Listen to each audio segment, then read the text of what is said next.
Jalangkung, jalangkung, di sini ada pesta. Pesta kecil-kecilan, datang tadi jemput, pulang tadi antar. Sebuah mantra pemanggil hantu yang sudah tidak asing lagi di telinga kita. Dan malam ini, aku akan menceritakan pengalamanku ketika aku mencoba memanggil mereka yang tidak terlihat itu dengan boneka jelangkung. Namaku Denny.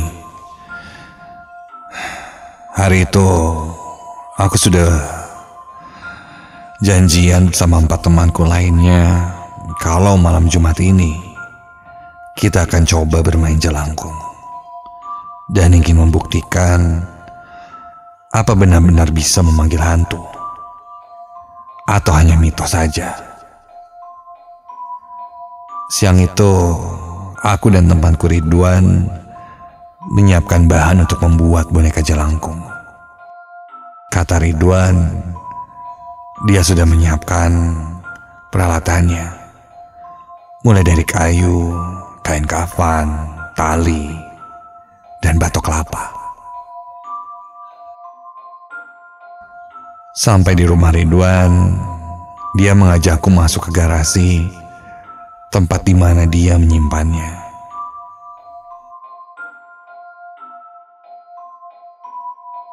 Baru saja kami masuk ke garasi itu, Ridwan terkejut karena bahan-bahan yang sudah dia siapkan sebelumnya kini tidak ada. Jelas-jelas dia menyimpannya di atas meja. Wan, yang bercanda loh. Coba cari lagi. Gak nyimpan di sini kali, di kamar. Coba, yuk. Begitu kataku untuk menenangkannya. Aneh juga, bila tiba-tiba bahan-bahan yang semula sudah disiapkan hilang. Kami pun ke kamar Ridwan. Alhasil ketika dicari, di kamarnya pun tidak ada. Lantas kami kembali ke garasi. Dan, loh, kok ada sih? Tadi kan gak ada. Kini kami melihat barang-barang yang akan dipakai untuk membuat boneka jelangkung itu kini terbeber di atas meja. Padahal jelas ketika kami datang ke sana, barang itu tidak ada. Kontan kami merasa merinding. Bahkan Ridwan sampai berniat untuk tidak jadi melakukan itu, ritual jelangkung nanti malam. Namun aku tenangkan Ridwan. Ya mungkin ada yang jahil, begitu kataku. Namun jelas di rumah itu tidak ada siapa-siapa lagi selain kita berdua. Sudahlah, kami pun lanjut membuat boneka jelangkung itu.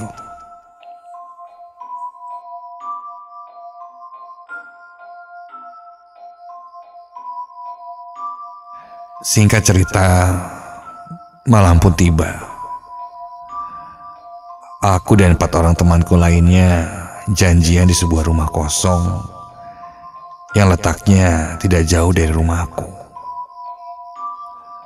Rumah itu sudah hampir bertahun-tahun kosong setelah ditinggalkan pemiliknya.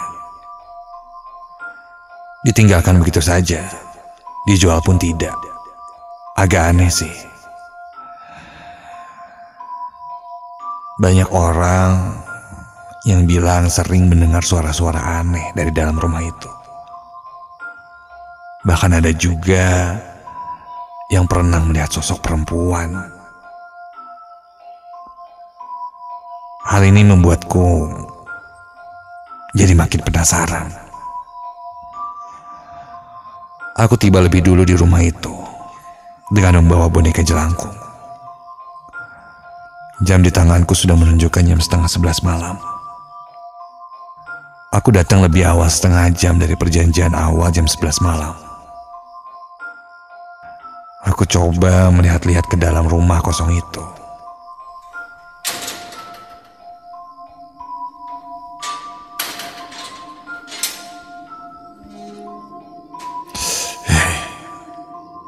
Benar-benar syarat dengan rumah hantu. Kosong, pengap, dengan ilalang yang sudah tinggi. Aku coba masuk lagi lebih dalam ke depan teras rumah itu. Suasana di sana sudah mulai tidak mengenakan. Entah kenapa, kepalaku agak sedikit pusing. Sampai tiba-tiba terasa sebuah tangan tiba-tiba saja menepuk bahuku. Sangat kencang. Dan ketika aku berbalik,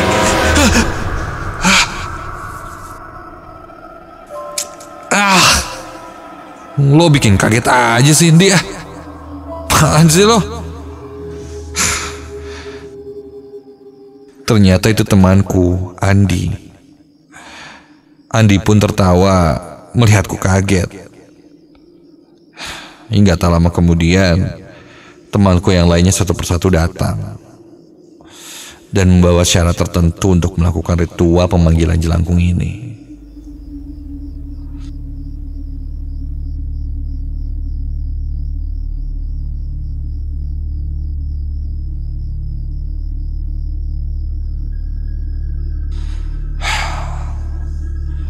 Kami berlima duduk melingkar dengan satu lilin sebagai pencahayaan di depan dupa, rampe, dan tidak lupa boneka jelangkung. Ridwan mengeluarkan kertas dan bolpoin, lalu kami berlima memegang boneka jelangkung. Dan kami pun mulai membacakan mantra memanggil jelangkung. Jalangkung, jalangkung, di sini ada pesta, pesta kecil-kecilan. Datang tadi jemput, pulang tadi antar. Jalangkung, jalangkung, di sini ada pesta, pesta kecil-kecilan. Datang tadi jemput, pulang tadi antar.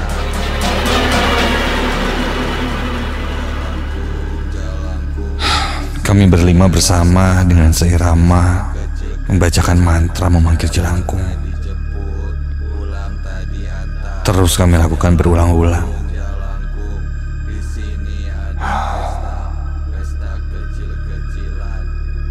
Setelah hampir 1 jam lebih, tidak ada hal apapun yang masuk ke boneka itu, atau tanda-tanda apapun tidak ada. Aku melihat kini sudah jam 12 malam lebih. Kami pun berhenti sejenak. Tidak lama kami melepas boneka jelangkung itu. Sepertinya kami tidak berhasil memanggilnya.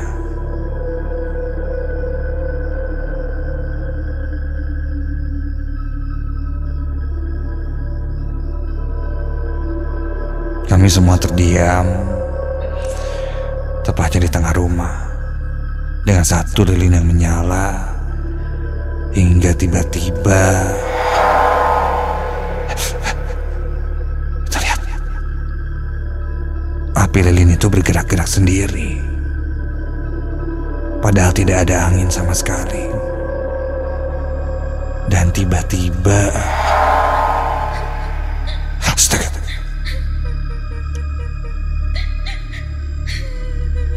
kami semua terdiam dan dikagetkan dengan suara tangisan perempuan yang sangat keras.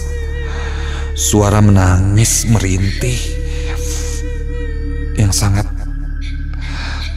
keras itu terdengar dari salah satu bagian kamar di rumah kosong itu. bulu kuduku seketika berdiri. Kami pun bergegas memegang boneka jelangkung itu lagi dan coba memanggilnya lagi untuk masuk ke dalam boneka jelangkung itu.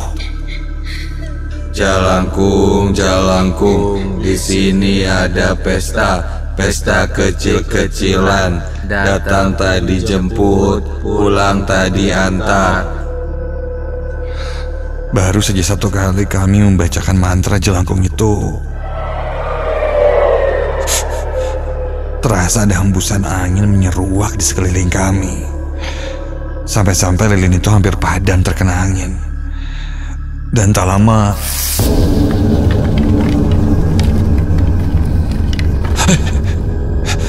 boneka jelangkung itu mulai bergerak sendiri.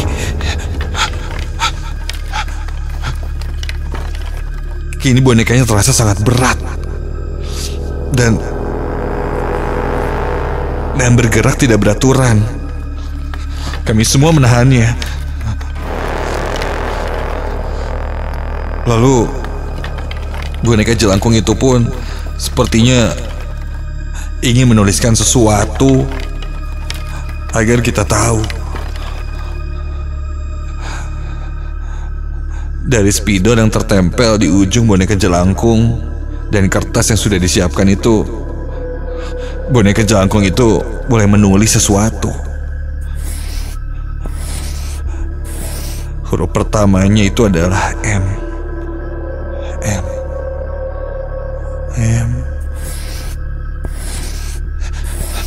A T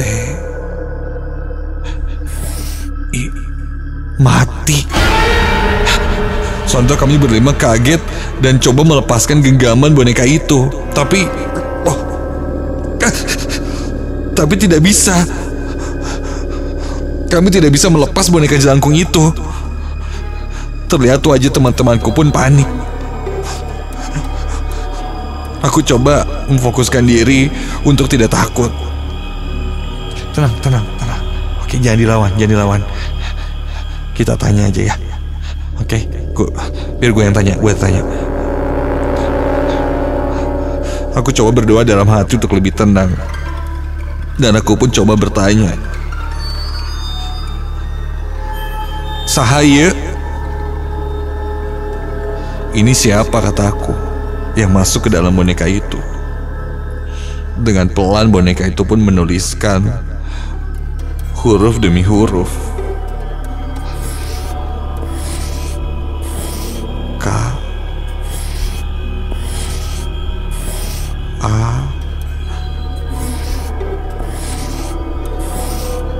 R T I. Karti.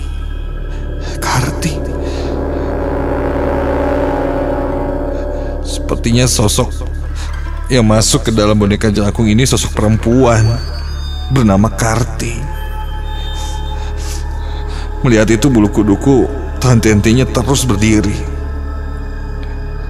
Ku tanya lagi. Didinya nusuk nungguan di dianya.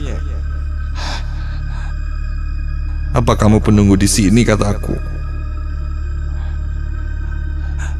Lanjut, boneka jelangkung itu menulis lagi.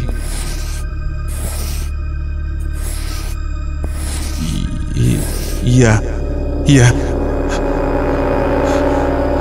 Kami saling bertatap. Kami berhasil memanggil penunggu rumah itu masuk ke dalam boneka jelangkung. Penasaran aku bertanya lagi. Di imaya aya nu kumaha wae? Di rumah ini ada sosok apa aja? Begitu tanyaku lagi. Dan kini boneka itu tidak bergerak. Dan tak lama boneka jelangkung itu tidak berat lagi. Ya, yang tadinya susah dilepas, akhirnya kami bisa melepaskannya. Kami saling bertatap. Ketika kulihat ke arah Andi. Astaga! Di balik kegelapan itu ya Tuhan, dengan jelas aku melihat ada sosok perempuan berpakaian putih. Dan perutnya berlumuran darah. Dia menatapku sangat tajam sambil mengelus-elus perutnya yang berdarah itu. Mulutnya tersenyum seperti menertawaiku. Sosok itu tepat berada di belakang Andi, temanku. Badanku gemetar, berteriak pun aku tidak bisa. Lalu aku buang mukaku, dan seketika itu Andi tiba-tiba saja tertawa dan dia kesurupan.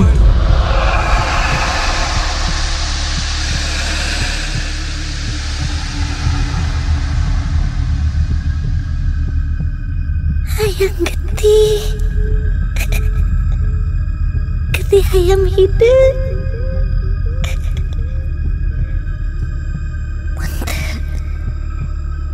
Ya budak dibawa ke aing. Terdengar suara Andi sangat lirih dan menakutkan. Sosok itu sepertinya terasa terganggu dengan permainan jelangkung ini dan menginginkan permintaan maaf kami dengan meminta darah ayam hitam. Jika tidak, Andi temanku akan dibawa ke alamnya.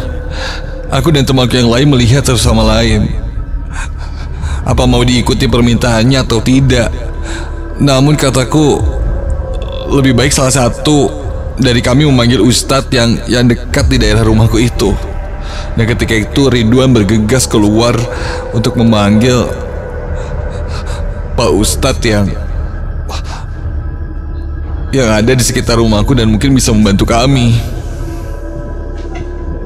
Sambil menunggu Pak Ustadz datang, Andi pun bertikah aneh. Matanya mendelik-delik terus dan sesekali tertawa. Dia terus melihatku sambil menunjuk padaku. Dari suaranya yang lirih, dia seakan berkata, semua ini gara-gara aku.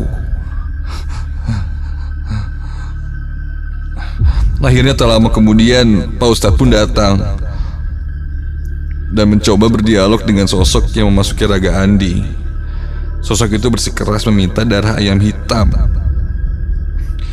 Namun jelas kita tidak menuruti permintaannya. Lalu Pak Ustadz itu pun mengeluarkan sosok perempuan itu yang masuk pada Andi. Tak lama sosok Karti pun yang memasuki raga Andi keluar, dan kita semuanya disuruh meninggalkan tempat itu.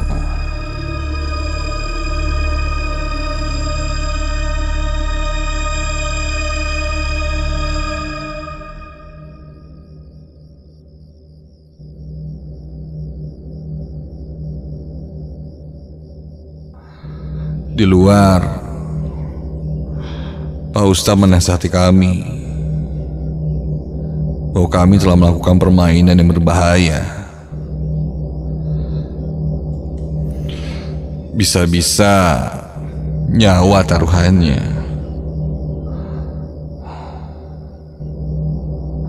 Untung saja Pak Ustadz itu datang. Jika tidak, mungkin akan lain ceritanya.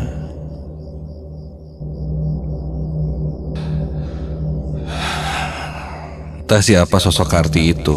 Yang jelas ketika kulihat, mungkin dia meninggal ketika sedang mengandung.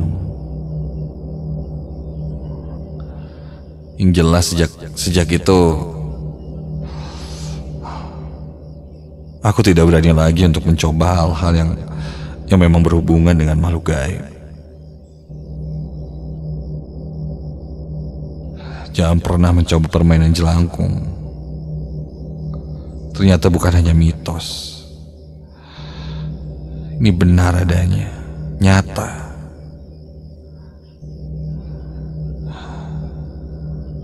Dan aku mengalaminya sendiri.